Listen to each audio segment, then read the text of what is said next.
Corona virus کے باعث بلوچستان کے شہروں میں تو لاک ڈاؤن ہے، لیکن دیہی علاقوں میں زندگی معمول کے مطابق ہے۔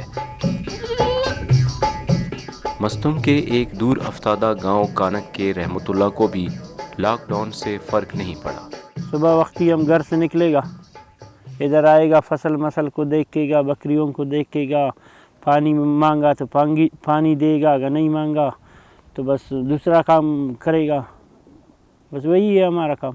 اس سے خوف موف تو نہیں ہے، ہم ذمہ دار ہیں، اپنا ذمہ داری میں لگا ہوا ہے کام پہ۔ معلوم نہیں ہے کہ کرونا وائرس کیا ہے، کیا بلا ہے، اس سے بیماری سے پتہ نہیں کیا ہوئے گا کیا نہیں ہوئے گا، علاج کا معلوم بھی نہیں ہے، کیا اس کا علاج ہے، کیا بیماری ہے، مجھے تو پتہ نہیں ہے کیا ہے۔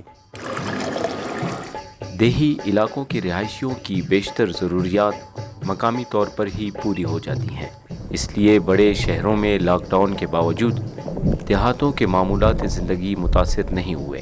ابھی بہت عرصے سے ہم بازار نہیں گئے ہیں، ادھر سے سامان ماما چھوٹا بازار ہے، ادھر سے سامان ماما وغیرہ لے گا کھانے پینے کے لیے، پانی ہے، بجلی آئے گا، بس یہی کام ہے۔ دیہات میں کورونا وائرس سے بے خبری کی ایک بڑی وجہ کسی آگاہی مہم کا نہ ہونا بھی ہے۔